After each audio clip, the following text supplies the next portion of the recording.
जय माँ कामाख्या।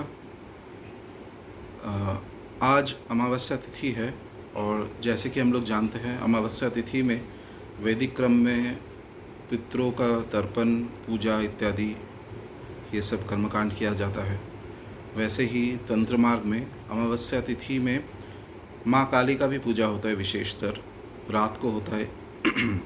शायद ही एक आध तिथि होगा चतुर्दशी छोड़ के बाकी सब अमावस्या तिथि में ही माँ काली का पूजा किया जाता है। अमावस्या में और एक इस तिथि का और एक गुण है। वैसे तो पूरा जो 30 जितने तिथि हैं शुक्ल पक्ष और कृष्ण पक्ष मिला के सब में एक अपना एनर्जी रहता है, सब में एक अलग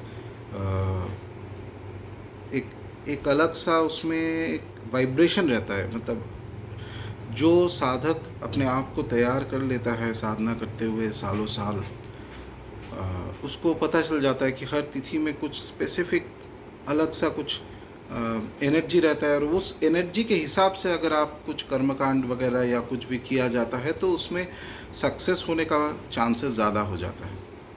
तो अमावस्या में और एक चीज़ होता है वो कि जिसको हम लोग नेगेटिव एनर्जी कहते हैं, भूत प्रेत इत्यादि, ये सब बीइंग्स, ये सब एंटिटी जो होता है ये थोड़ा सा ज़्यादा एक्टिव हो जाता है अमावस्या के दिन। और इसका मूलतः यही कारण है कि ऐसा माना जाता है कि हर तिथि में शंकर भगवान कोई एक जगह पे जाके वो कुछ स्पेसिफिक काम करते हैं और उस हिसाब से उसके कैलकुलेशन के आधार पे ये तय होता है कि कौन सा तरह का कर्मकांड उस तिथि में उस दिन में करने से उसका फल ज़्यादा होगा। तो इसको ये मातृका भेद तंत्र और कुछ और ग्रंथों में भी आता है, इसका एक हिसाब है। शायद किसी और वीडियो में कभी बताऊंगा। नॉर्थ इंडिया में काफ़ी जन को ये चीज़ पता भी रहता है। सिंपल सा कैलकुलेशन है, आपको आजकल तो पंचांग में भी मिल जाएगा। तो ऐसा माना जाता है कि अमावस्या तिथि में जो है शंकर भगवान उस दिन स्मशान में जाते हैं। तो क्योंकि वो स्मशान में चले जाते हैं तो वहाँ का एनवायरनमेंट ही वैसा हो जाता है सब कुछ। तो जब हम लोग ये वर्ड क्रिमेशन ग्राउंड या स्मशान वगैरह सुनते हैं तो पहला चीज़ जो दिमाग में आता है वो कि वहाँ पे जहाँ पे सब कुछ अंत होता है, यानी वहाँ पे डेड बॉडी एक बार प्राण त्याग देने के बाद शरीर को लाया जाता है, फिर जलाया जाता है, कर्मकांड वगैरह क्रिया, अंतिम क्रिया सब इत्यादि वो सब होता है। तो वही एरिया है जहाँ पे आत्मा, जीवात्मा आगे जाने के गति में जिसको गति नहीं मिलता है, किसी कारणवश वो अटका रहता है, तो वो जो पितृलोक है या कोई भी और प्रेत लोक जो भी योनि है लोक इत्यादि, तो वो सब का लिंक कहीं ना कहीं स्मशान से रहता है। और क्योंकि शंकर भगवान उस दिन वहाँ पे जाते हैं तो पूरा एनवायरनमेंट में, उस एटमॉस्फेयर में उस चीज़ का थोड़ा सा वाइब्रेशन सब जगह पे चलता रहता है। तो जिसको आता है ये सब साधना वो उस चीज़ को स्थिति के हिसाब से, इसीलिए माँ काली का भी पूजा होता है, क्योंकि माँ काली कहीं ना कहीं स्मशान के साथ उनका लिंक है। यद्यपि ऐसा भी है कि माँ काली का पूजा घर पे भी आप कर सकते हो, ये नहीं कि हर माँ का रूप, माँ काली का जो हर रूप है सभी स्मशान का ही रूप है। एकाध रूप और मंत्र भेद ऐसा भी है, काफ़ी सारे है जो घर पे किया जा सकता है। लेकिन मूल तत्व के हिसाब से अगर देखा जाए तो हाँ, माँ काली का भी और स्पेसिफिकली दक्षिणा काली रूप में माँ काली का जो है उनका भी स्मशान के साथ एक लिंक तो है। तो आज इस वीडियो में मैं डिस्कस यही करूँगा कि एक साधक अपना आत्मरक्षा के लिए बेसिक क्या कर सकता है, क्योंकि ये एंटिटीज़ जब कभी ना कभी किसी न किसी के साथ एटलीस्ट 5-10% लोगों के साथ, या किसी का जिसके हॉरोस्कोप में कुछ ग्रह का स्पेसिफिक पोजीशन रहता है, तो चांसेस है कभी एक ऐसा एक आध नेगेटिव एनकाउंटर हो जाता है इन लोगों के, इन एंटिटियों के साथ। ज़्यादातर अभी वो शायद एक सडनली एक कुछ हो गया या कोई और बड़ा मुसीबत हो गया कि एक मतलब कहीं पे एक इन्फ्लुएंस आ गया और वो चलता रहता है, वो तो अलग बात हो गया उसका। तो जो भी हो, एक सिंपल प्रोसेस से कैसे एक साधक अपने आप को थोड़ा सा एक, जैसे कि एक आत्मरक्षा करने का एक क्षमता उसमें आ जाता है, वो क्या कैसे वो कर सकते हैं ये चीज़। तो इसका बहुत बहुत सारे विधान हैं। शास्त्र में भी है और वैसे बिना शास्त्र के जो चले आते हैं, जैसे परंपरा के थ्रू जो एक आध कुछ कुछ विद्याएं हैं जो चले आते हैं कि गुरु से शिष्य, वैसे अगर कोई पूछे तो ये कौन सा ग्रंथ में लिखा हुआ है, कौन सा शास्त्र में, वो शायद बोल नहीं पाएंगे, लेकिन वो इफ़ेक्टिव है। और ये ज़्यादातर शाबर पद्धति में, शाबर तंत्र में इसका काफ़ी सारे प्रयोग और काफ़ी ऐसे ही चलता रहता है मंत्र के क्रम। तो दिग्बंधन, देहोबंधन, बहुत सारा ऐसे पद्धति और मंत्र है, लेकिन बेस्ट ऑप्शन मेरे हिसाब से है कि कोई एक देवता का कवच पाठ करना। तो हर देवता का ऐसा होता है, एक तो मंत्र रहेगा, मंत्र के साथ उसका न्यास वगैरह इत्यादि ये सब रहेगा, पूजा का एक विधान रहेगा, प्लस स्तोत्र रहेगा, प्लस कवच रहेगा। ये एकदम बेसिक होता है कोई भी देवता का, चाहे कोई गणपति हो या शंकर भगवान हो या माँ काली, माँ दुर्गा, कोई भी हो, ये बेसिक रहेगा ही रहेगा। और आज के ज़माने में हम लोगों का ये एडवांटेज है कि आप जितने सारे स्तोत्र, कवच, मंत्र इत्यादि है, ये सब आजकल आपको पब्लिकेशन से, बुक से मिल जाएगा। 100-150-200 साल पहले ये सब ऐसे अवेलेबल नहीं होता था। किसी सिलेक्टेड संप्रदाय में जो गुरु रहते थे उनके पास ही इसका मैन्युस्क्रिप्ट वगैरह ये सब चीज़ रहता था। ऐसा साधारण लोगों के पास ये सब इतना आसानी से नहीं मिलता था। तो ये चीज़ लेने के लिए आपको किसी गुरु से, इसीलिए दीक्षा और भी इम्पोर्टेंट था उस ज़माने में, क्योंकि बिना गुरु के तो आपकी ये सब चीज़ भी नहीं मिलेगा। लेकिन आज ये अच्छा है कि बुरा है, ये अलग बात है, डिस्कशन। लेकिन सिचुएशन ये है कि आज ज़्यादातर देवताओं का जितना स्तोत्र, मंत्र, कवच इत्यादि सब कुछ मिल जाता है। जितने धार्मिक पुस्तकों के जो पब्लिकेशंस है उनके पास अब चले जाइए तो ये मिल जाए। गीता प्रेस हो या चौखंबा हो, या अगर आप कोई कैलकाटा में है तो महेश लाइब्रेरी इत्यादि सब मिल जाता है। Everything is available easily. तो अगर अभी क्वेश्चन आता है कि कौन सा देवता का कवच पाठ करना चाहिए, तो अगर आप कोई एक आपका इष्ट देवता है जिनका आप पूजा कर रहे हो 2-3 साल से, नित्य पूजा चल रहा है आपका, तो फिर तो वो तो नेचुरल हो गया, इसमें कोई डाउट नहीं है। फिर वो ही देवता का जो कवच है वो आप चालू कर दीजिए पाठ करना। कितना पाठ करना है? हर दिन में एक पाठ, नॉर्मल कोर्स में मिनिमम एक पाठ, और वो नित्य पूजा के क्रम में उसको आप जोड़ दीजिए, ताकि एवरीडे आपका एक पाठ मिनिमम होता रहे। तो एक दिन में उसका कोई फल नहीं होता, लेकिन 3 महीना 4 महीना आप रेगुलरली अगर पाठ करते रहते हो, या 1 साल तक अगर कोई करता रहता है, एक पाठ भी करता रहता है कवच का विशेषतर, तो एक प्रोटेक्टिव ऑरा आपका बन जाएगा। और उसमें जो है आप फिर कहीं पे भी जाइए, जाना अनजाना जगह हो, जहाँ पे भी हो, कुछ नेगेटिव एनर्जी हो ना हो, कुछ भी हो, तो इतना आसानी से आपको कुछ क्षति नहीं पहुंचा सकता है। वो डरा सकता है दूर से, वो अलग बात है। डरना नहीं डरना वो तो आपका अपना कितना साहस है उसके ऊपर है, डिपेंड करता है। कोई लोग होते हैं कि 1 सेकंड में डर जाएगा, कोई ऐसे होते हैं कि इतना आसानी से डर नहीं लगता है। जो भी है, लेकिन हार्म नहीं कर सकता, आपका कोई क्षति नहीं पहुंचा सकता, क्योंकि वो कवच का जो एनर्जी है वो आपके ऑरा के साथ उसका एक मैच हो गया है। मान लीजिए कि आपके साथ चलता रहता है वो एनर्जी। अगर ऐसा कोई व्यक्ति है जिसका नित्य उपासना अभी तक स्थिर नहीं हुआ है, कोई एक देवता का उपासना नहीं चल रहा है, कभी इसका कभी उसका माइंड अभी विचलित है और वो डिसिप्लिन नहीं आया है साधना में, लेकिन अनफॉर्चुनेटली ऐसा कोई सिचुएशन बन गया है कि कोई ऐसे आप जगह पे पहुंच गए, या कुछ नेगेटिव इन्फ्लुएंस कहीं से आ रहा है। और नेगेटिव अर्थात मैं ज़्यादातर इस पे फोकस कर रहा हूँ इस वीडियो में कि वो जैसे ऑकल्ट का नेगेटिव है, जो ऐसा नहीं कि शत्रु बाधा, नॉर्मल शत्रु बाधा नहीं है, कोई ये भूत प्रेत वगैरह जो भी ये लोग ये सब चीज़ है, ऐसे कुछ नेगेटिव इन्फ्लुएंस आ गया है कहीं पे, शायद आप कहीं पहुंच गए, वहाँ पे आपको लग रहा है कि कुछ फीलिंग आ रहा है ऐसा, तो फिर कौन सा कवच पाठ करना सबसे बेस्ट है?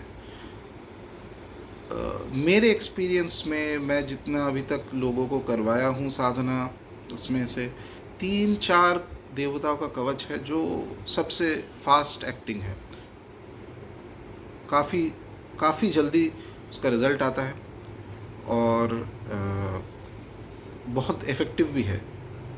तो उसमें से सबसे पहला जो कवच है वो है कि भगवान नरसिम्हा का जो कवच है उसका पाठ आप कर लीजिए। अगर आपको स्पेसिफिकली अगर आपको वैष्णव देवता के साथ कुछ लिंक है या श्रद्धा या भक्ति ज़्यादा है, तो एकदम बिना सोचे स्ट्रेट नरसिम्हा भगवान का कवच है वो पाठ करना चालू कर दीजिए। और कितना पाठ करना है वो आपके ऊपर है कि प्रॉब्लम कितना ज़्यादा है, आप कितना कर पाएंगे। एक कुछ ना हो तो एक पाठ कीजिए या 3 पाठ कीजिए या 5 पाठ कीजिए हर रोज़। एक शुद्ध होकर बैठ के भक्ति के साथ बस कवच का एकदम जो है रिसाइटेशन चालू कर दीजिए। 2-3 जो भी हो, 11 दिन कीजिए, 21 दिन कीजिए, 40 दिन कीजिए, एक्सेट्रा। तो मेरे एक्सपीरियंस में, अनुभूति में, नरसिंह भगवान का जो कवच है वो बहुत तीव्र और बहुत फास्ट एक्टिंग है। बहुत जल्दी उसका काम और प्रभाव आपको मिल जाएगा, और तुरंत जैसे कि वो जहाँ पे भी है उनका ब्लेसिंग आपके पास बहुत जल्दी आ जाता है। ये एक पहला है। दूसरा है, अगर किसी का ऐसा हो कि शिव शक्ति वैसे इन देवताओं के साथ ज़्यादा कनेक्शन फील होता है, तो फिर आप भैरव कवच चालू कर दीजिए। कोई भी भैरव कवच, कुछ ना मिले तो बटुक भैरव ब्रह्म कवच एक होता है, मिल जाएगा आपको नेट पे सब। तो उसका पाठ आप चालू कर दीजिए। वही सेम है, एक पाठ कीजिए, 3 पाठ कीजिए, 4 पाठ कीजिए। आपको जितना जो आपको उस वो डिटर्मिनेशन आप कर लीजिए कि प्रॉब्लम कितना इमीडिएट है, कितना अर्जेंट है, कितना डिफ़िकल्ट है, उस हिसाब से कितना पाठ करना है। वैसे ज़्यादा पाठ करने से कोई प्रॉब्लम नहीं है, जितना ज़्यादा करेंगे उतना ही फ़ायदा है आपका। तो भैरव कवच भी है जो बहुत फास्ट काम करता है। स्पेसिफिकली भैरव कवच में भी बहुत सारे भैरव कवच है, उसमें से वटुक भैरव का जो कवच है वो सबसे फास्ट काम करने वाला कवच है। अच्छा, तीसरा है दुर्गा कवच आप पाठ कर सकते हो। दुर्गा कवच भी काफ़ी इफ़ेक्टिव है, बहुत ही इफ़ेक्टिव है।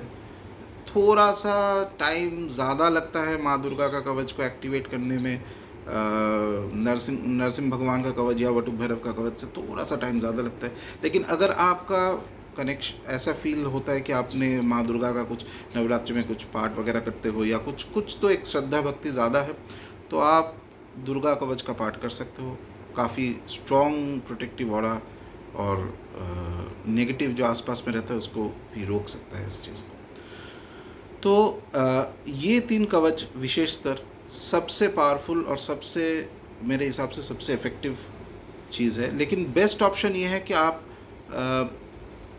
कहीं अगर बाय चांस और अनफॉर्चुनेटली अगर आप नेगेटिव कहीं सिचुएशन में आप पहुंच जाते हो, उसके बाद चालू करने से बेटर है कि आप नित्य पाठ ऐसे भी करना चालू कर दीजिए किसी एक कवच का। विशेषतर अगर आपको ऐसा कोई फीलिंग है कि आप जहाँ पे रहते हो या कुछ आसपास में कुछ नेगेटिव है, तो ये तीनों कवच में से एक कवच करना is very good to do.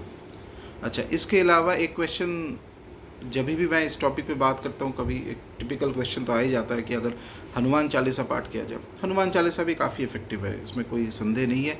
लेकिन ये ध्यान रहे कि अगर एकदम ज़ीरो से चालू हो रहा है, अर्थात कुछ भी, मतलब आपने कभी कुछ साधना किया ही नहीं है, कोई स्तोत्र मंत्र कोई कवच कुछ पाठ नहीं किया, और आप अनफॉर्चुनेटली ऐसे सिचुएशन में आ गए हो जहाँ पे आपको दिख रहा है कि कुछ नेगेटिव 100% है यहाँ पे, तो आपको एकदम तुरंत रिजल्ट चाहिए, तो सबसे फास्ट एक्टिंग है नरसिम्हा कवच और भैरव कवच। माँ दुर्गा और हनुमान जी का जो चालीसा या उनका जो कवच है, एक्चुअली आप कवच, एक तो हनुमान चालीसा तो वैसे पॉपुलर है ही, हनुमान जी का मंत्र वगैरह है, और प्लस उनका जो कवच है वो भी है शास्त्र में, वो सब भी दिया हुआ है, एक स्तोत्र कवच इत्यादि भी है, वो सब भी काफ़ी इफ़ेक्टिव है।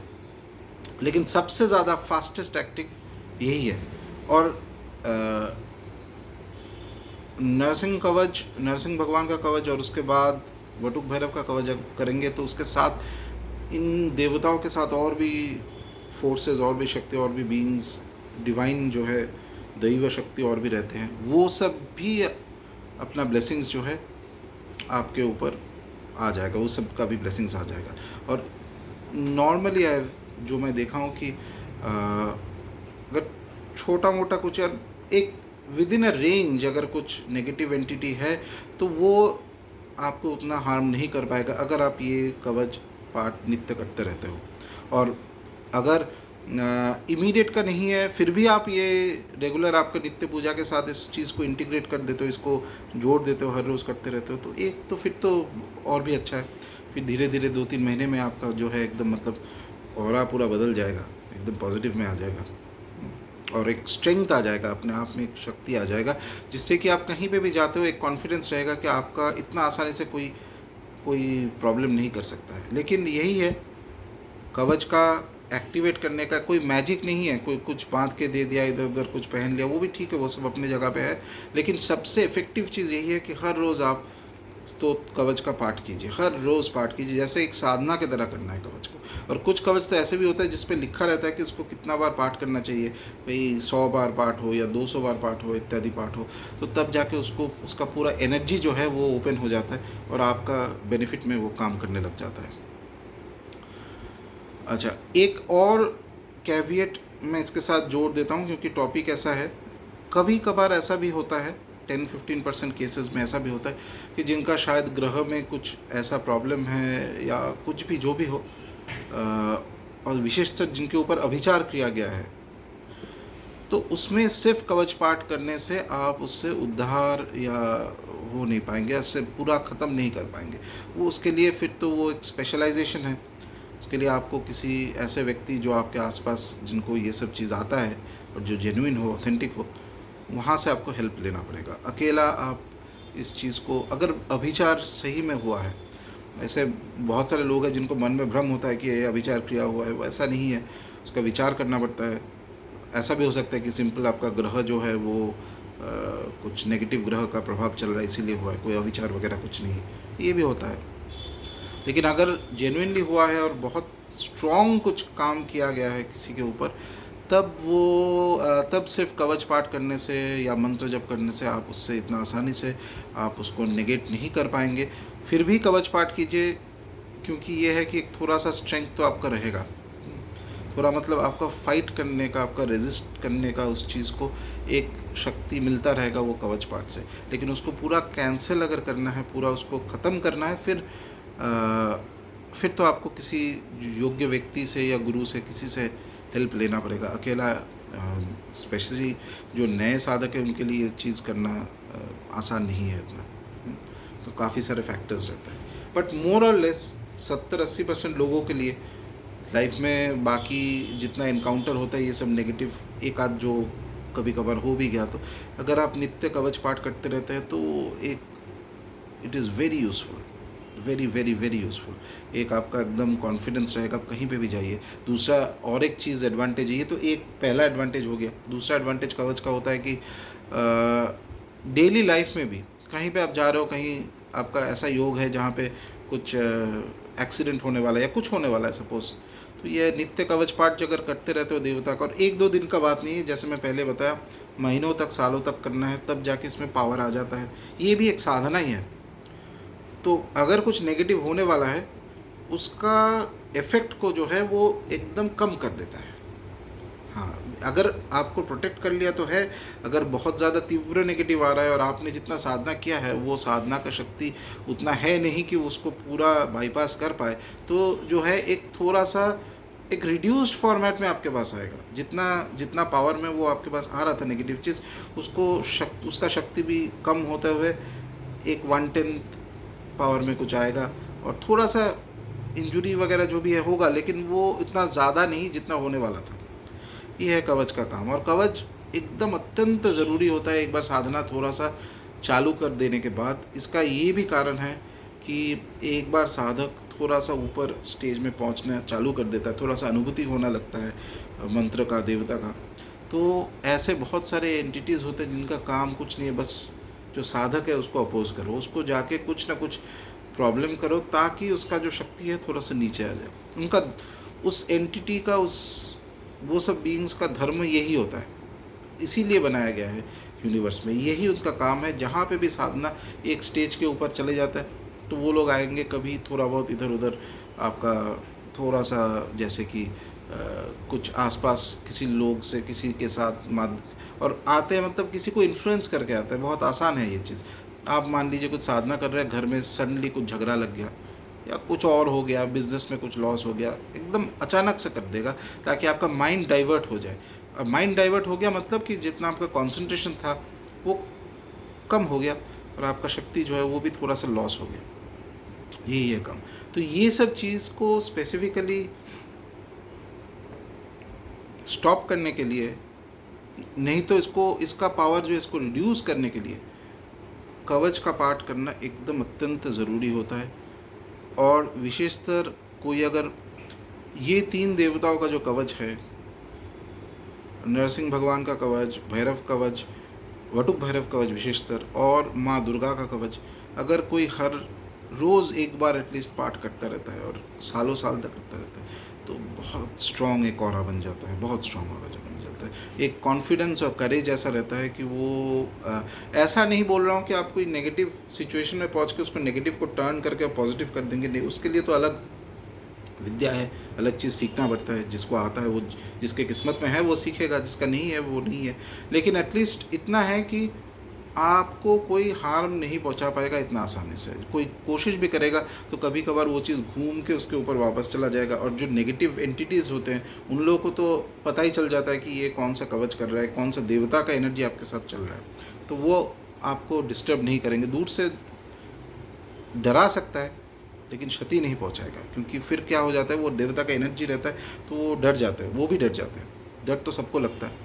तो यही है, इसीलिए आज अमावस्या तिथि में अगर किसी को अगर ऐसा लग रहा है कि कोई नेगेटिव चीज़ है आसपास में, तो कवच पाठ करना नित्य चालू कर दीजिए, जितना हो सके आपके हिसाब से। आप बाकी तो वो डिसीजन कितना ज़्यादा अर्जेंसी है और कितना इंटेंसिटी में आपको करना है वो सब आपके ऊपर है।